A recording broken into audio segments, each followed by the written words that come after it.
Do you know 시아버지 코인? 만약 예스라면 당신은 최소 2017년부터 활동한 고인물, 아니 코인물 쌉인 점. 비록 버지 친구는 프라이버시 이슈로 인해 상패길을 걸었지만 아직까지도 업비트 엽전주로 살아남은 코인이 있습니다. 한때 마이크로소프트 그리고 틱톡과 협업한다는 찌라시가 돌며 어마무시하게 폭등했던 그 친구. 최근 이름도 컨셉도 비슷한 치아 코인에 스리슬쩍 밀려 자리를 내주는 것 같기도 한 그 친구. 하루만 네 방의 침대가 되고 싶은 동방신기의 시아준수 아니고 샹들리에 불렀던 얼굴 없는 가수 그 시아 아닙니다. 오늘은 스토리지 메타코인으로 분류되는 시아에 대해 알아보도록 하겠습니다.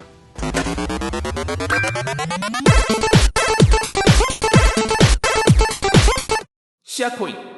시아코인은 블록체인을 활용하여 저장 공간에 대한 탈중앙화 P2P 클라우드 데이터 저장 플랫폼을 만들고자 하는 프로젝트입니다. 그 말인즉 저장 용량이 한정적이고 부족한 사용자와 상대적으로 저장 공간에 여유가 있는 사용자를 연결해주는 프로젝트다 이 말씀. 마치 파일코인처럼 탈중앙 스토리지 메타에 탑승할 수 있는 코인이라고도 할 수 있습니다. 시아코인의 히스토리를 따라 올라가자면 무려 2013, 10년 전으로 거슬러 올라가야 합니다. 시아는 2013년 전세계 공대 천재들은 다 모였다는 MIT 해커톤에서 사용하지 않는 남는 파일 저장소들을 어떻게 활용할 방법이 없을까라는 명제의 아이디어로 출발했습니다. 다음 해인 2014년에 미국계 회사인 네뷸러스에 의해 이 아이디어는 실제 프로젝트로 발전해 지금까지도 명맥을 이어오고 있는 근본 프로젝트가 바로 이 시아코인이라는 건데요. 참고로 이 네뷸러스는 2014년에 설립된 코인물로 대근본인 VC 패러다임으로부터 투자금을 받았던 유망한 프로젝트이기도 합니다.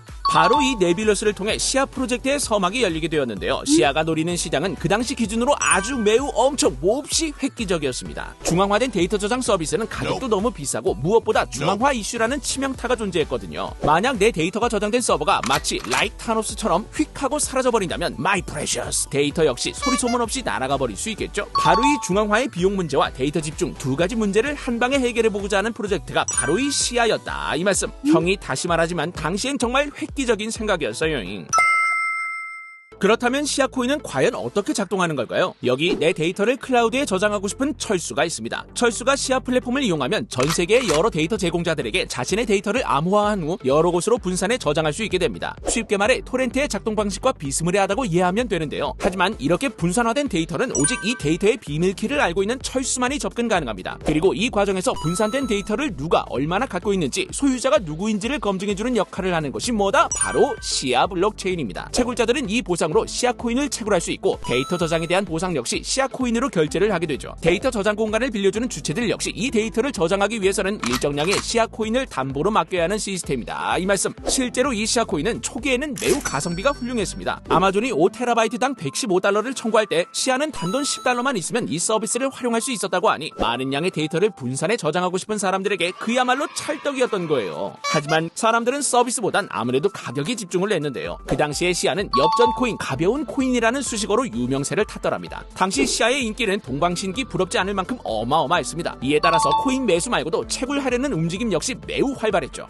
오죽하면 무제한의 비트메인에서 시아 코인만을 위한 엔트마이너 A3를 제작해 판매하기까지 했으니 말입니다. 대단하다잉. 이에 보답하듯 시아 코인 측도 꾸준히 개발을 이어나갑니다. 네뷸러스는 21년 2월 회사명을 스카이넷 랩스로 변경하고 시아 파운데이션을 분사하며 시아를 보다 탈중앙화된 프로젝트로 운영하려는 모습을 지속적으로 보여줬습니다. 앞으로도 비디오 스트리밍 기능, 모바일 월렛 업데이트 등 다양한 개발을 진행할 계획이라고 하는데요. 형 생각에 이건 일단 한번 지켜보는 것이 좋지 않을까 싶습니다. 이렇게 나름대로 신박한 아이디어를 들고 등장한 시아코인이었습니다만 사실상 오늘날에는 별다른 활약을 보여주지 못하고 있는 사실상 실패한 프로젝트라고 보는 것이 맞지 않는가 싶어요. 물론 이건 형의 조심스러운 의견이긴 합니다. 왜냐하면 실제로 블록 익스플로러를 살펴봐도 사실상 담기는 트랜잭션이 거의 없다시피 한 수준이고 실제로 데이터를 저장하는 유저들도 많지 않습니다. 현재 1000테라도 넘지 못하는 상황이기 때문에 네트워크 수익도 처참한 수준이죠. 옛날 말로 안습. 아무래도 데이터 제공자나 사용자들 입장에서는 비용은 저렴하지만 아무래도 서비스에 접근하는 난이도가 매우 하다고 속도 역시 중앙화 서비스에 비해 몹시 느리다 보니 상용화에 실패하지 않았나 하는 생각이 듭니다. 게다가 파일코인이나 골렘, 차이코인처럼 같은 컨셉의 사실상의 상위 호환 프로젝트들이 우죽순 등장했기 때문에 시아가 힘을 쓰기란 매우 몹시 힘겨운 것은 사실이고요. 그뿐 아니라 시아는 펀더멘탈보다는 가벼운 계단 코인 가격과 찌라시에 의해 가격이 결정되었던 코인입니다. 마이크로소프트와 협업하네, 틱톡과 협업하네 하는 근거 없는 찌라시들에 의해 가격이 폭등한 전력이 있다 보니 사람들의 신뢰를 얻기도 쉽지 않고 물린 사람도 꽤나 많은 코인이 바로 이 시아거든요.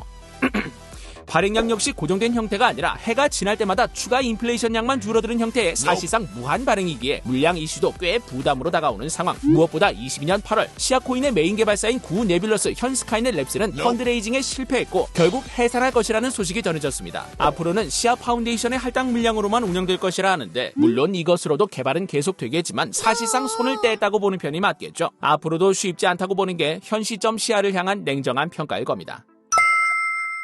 오늘은 시아코인에 대해 알아봤습니다. 사실상 실패한 프로젝트인 시아가 오히려 이전에도 호재 소식 위주로 가격 움직임이 있었다는 점이 그나마 시아에 남아있는 모멘텀이라 할 수 있겠습니다. 행복회로 돌려보는 거죠. 뭐 약 한 달쯤 전에 이유는 모르겠지만 시아코인의 역대급 거래량이 발생하기도 했고 어쨌든 시아 역시 향후 웹3 유망 섹터인 탈중앙 스토리지 테마에 속해 있는 코인이다 보니까 현실적으로 메타발 상승 정도는 노려볼 수도 있지 않을까 합니다. 장기적 관점에서 접근하기는 위험하고 가끔 메타 탈 때마다 한 번씩 살펴보는 것이 옳은 방향이 아닌가 싶은 블로기키형의 생각을 조심스럽게 얹으며 오늘 영상 마치겠습니다. 그래도 할 건 해야겠죠? 오늘도 한번 외쳐봅니다. 시아코인 가자!